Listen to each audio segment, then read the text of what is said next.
ಕಾರಣ ಏನಪ್ಪ ಅಂತಂದರೆ ನಾಳೆ ಫೆಬ್ರವರಿ ತಿಂಗಳು 9ನೇ ತಾರೀಕು ನಮ್ಮ ರೈತರ ನಡೆ ಆಲಿಮಟ್ಟಿ ಜಲಾಶಯ ಕಡೆ ಅಂತೇಳಿ ಒಂದು ಬೃಹತ್ ಪ್ರಮಾಣದ ಹೋರಾಟವನ್ನು ಹಮ್ಮಿಕೊಳ್ಳಲಾಗಿದೆ. ಸೊ ವಿಶೇಷ ಏನಪ್ಪ ಅಂತಂದರೆ ಆ ಹೋರಾಟದ ಏನಪ್ಪ ಅಂತಂದ್ರೆ ಈ ಕೃಷ್ಣಾ ಮೇಲ್ದಂಡೆ ಯೋಜನೆ ಹಂತ 3 ಪ್ರಾರಂಭ ಮಾಡಬೇಕು. ಅದರಲ್ಲಿ ಇರ್ತಕ್ಕಂಥ ಏನು ಗೊಂದಲಗಳಾವು ಇವತ್ತಿನ ದಿನ ಸುಪ್ರೀಂ ಕೋರ್ಟಲ್ಲಿ ಏನು ವ್ಯಾಜ್ಯ ಇರ್ಬೋದು ಮತ್ತು ಇನ್ನಿತರ ಸಮಸ್ಯೆಗಳು ಏನವ ಅದ್ರ ಬಗ್ಗೆ ಅದ್ರ ವಿರುದ್ಧ ಹಾಗೂ ಅದರಿಂದ ಆಗ್ತಕ್ಕಂಥ ನಮ್ಮ ರೈತರಿಗೆ ಅನುಕೂಲತೆ ಆಗ್ತಕ್ಕಂಥ ಒಂದು ವ್ಯವಸ್ಥೆ ಸಲುವಾಗಿ ಏನಪ್ಪ ಅಂದ್ರೆ ನಮ್ಮ ಸಂಘಟನೆ ವತಿಯಿಂದ ಬೃಹತ್ ಪ್ರಮಾಣದ ಹೋರಾಟವನ್ನು ಹಮ್ಮಿಕೊಳ್ಳಲಾಗಿದೆ.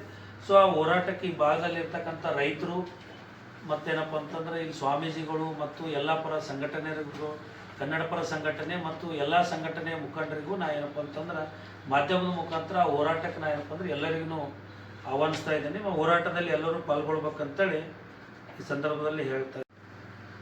ಸರ್ ನಮ್ಮದು ಇಲ್ಲಿ 1 ಕಿಲೋಮೀಟರ್ ನಿಂತು ಪಾದಯಾತ್ರೆ ಬರ್ತೀವಿ ಸರ್.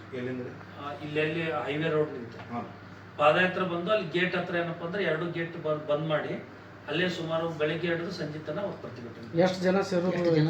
ಒಂದು 2,500-3 ಸಾವಿರ ಜನ ಸೇರ್ತಾರೆ. ಯಾವ ಗೇಟ್ ಸರ್? ಯಾವ ಮೇನ್ ಮಹಾದ್ವಾರ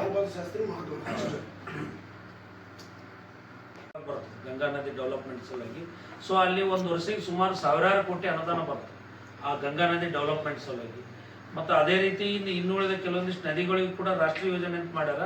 ಸೊ ನಮ್ಮ ಕೃಷ್ಣಾ ನದಿಗೆ ಏನಪ್ಪ ಅಂದ್ರೆ ಇದು ಮಲತಾಯಿ ಧೋರಣೆ ಆಗ್ತದೆ ಅಂತೇಳಿ ನಾವು ಇದನ್ನ ಖಂಡಿಸ್ತಾ ಇದ್ದೀವಿ. ಅದಕ್ಕೋಸ್ಕರ ರಾಷ್ಟ್ರೀಯ ಯೋಜನೆ ಅಂತೇಳಿ ಮಾಡ್ಬೇಕಂತೇಳಿ ಒತ್ತಾಯಿಸ್ತಾ ಮತ್ತು ಇದೇನು ಆಲಿಮಟ್ಟಿ ಡ್ಯಾಮ್ ಜಲಾಶಯ ಹೈಟ್ ಮಾಡೋಲು ನಾವು ಅವತ್ತಿನ ದಿನ ಒತ್ತಾಯನ ಮಾಡುವ ಮುಖಾಂತರ ಏನಪ್ಪ ಸುಮಾರು 100 ಸಂಖ್ಯೆ ಅಲ್ಲಿ ರೈತರು, ರೈತ ಮುಖಂಡರು ಮತ್ತು ಎಲ್ಲ ಯಾವುದಪ್ಪ ಅಂದ್ರೆ ಮುಳವಾಡಿ ಏತ ನೀರಾವರಿ, ಚಿಮ್ಮಲ್ಗಿ ಏತ ನೀರಾವರಿ, ಇಂಡಿ ಏತ ನೀರಾವರಿ ಮತ್ತು ನಾರಾಯಣಪುರ ಬಲದಂಡೆ ಕಾಲುವೆ ಅಂದ್ರೆ 0 to 95 ಕಿಲೋಮೀಟರ್ ನಿಂತು ಮುಂದೆ 143 ಕಿಲೋಮೀಟರ್ ವರೆಗೂ ಏನು ಆಲ್ರೆಡಿ ಕಾಲುವೆ ಆಗ್ಯದ.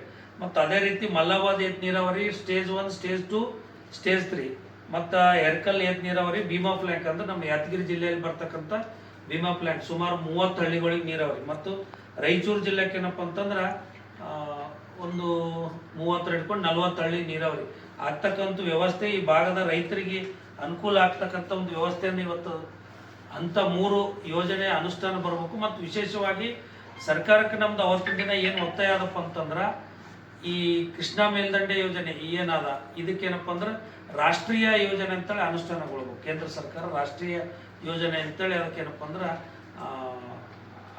ಯೋಜನೆ ಅಂತೇಳಿ ಒಂದು ರಾಷ್ಟ್ರೀಯ ಯೋಜನೆ ಅಂತ ಆಯ್ತಪ್ಪ ಅಂದ್ರೆ ಒಳ್ಳೆ ರೀತಿ. ಯಾಕಪ್ಪ ಅಂದ್ರೆ ಇವತ್ತು ನಾವು ನೋಡ್ಬೋದು ಹೋರಾಟ ಮಾಡೋಕೆ ನನ್ ದೃಢ ನಿರ್ಧಾರ ಇನ್ನಾನು ಸರ್. ನಾನು ಫ್ರ್ಯಾಂಕ್ ಆಗಿ ಹೇಳ್ತೀನಿ, ತಾವೆಲ್ಲರೂ ನನ್ನ ಫ್ರೆಂಡ್ಸು ಮತ್ತು ಅಣ್ಣತಮ್ಮರಿದ್ದಂಗ ನನಗೆ ಕಂಪ್ಲೀಟ್ ಇದ್ರೊಳಗೆ ನಾಲೆಜ್ ಇಲ್ಲ. ನಿನ್ನೆ ಸರಿಗೆ ಭೇಟಿ ಆದ್ಮೇಲೆ ಒಂದು 75% ನಾಲೆಜ್ ಬಂತು.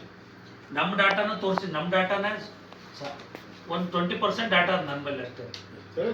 ಆಮೇಲೆ ನೀವು ಎಲ್ಲರೂ ಬಂದ್ಮೇಲೆ ನನಗೆ ಪೂರಾ 100% ಇದ್ರ ನಾಲೆಜ್ ಸಿಗ್ತದೆ. ಇದ್ರ ಸಲುವಾಗಿ ಇದು ಫಸ್ಟ್ ಸ್ಟೆಪ್ ಅಂತ ತಿಳ್ಕೊರಿ. ನಾನು ಇವತ್ತು ಆಲಿಮಟ್ಟಿದಾಗ ಹೋರಾಟ ಮಾಡೋದು ಫಸ್ಟ್ ಸ್ಟೆಪ್. 2ನೇದ್ದು ನಾನು ಪಾದಯಾತ್ರೆಯನ್ನು ಮಾಡ್ಬೋದು ಬೆಂಗಳೂರು ತನ, ಇಲ್ಲಪ್ಪ ಅಂದ್ರೆ ನಾರಾಯಣಪುರ ಟು ಆಲಿಮಟ್ಟಿ ತನ ಪಾದಯಾತ್ರೆ ಇಟ್ಕೋಬೋದು, ಇಲ್ಲ ಡೈಲಿ ಚಲೋ. ಒಟ್ಟು ಇದನ್ನ ಒಂದು ಹಂತಕ್ಕೆ ಬರತ್ತ ನಾನು ಇದಕ್ಕೆ ನಾವು ಬಿಡಂಗಿಲ್ಲ. ಫಾಲೋಅಪ್ ಮಾಡ್ಕೊತಿರ್ತೀವಿ ಮತ್ತು ಹೋರಾಟನ ಕಂಟಿನ್ಯೂ ಮಾಡ್ತೀವಿ.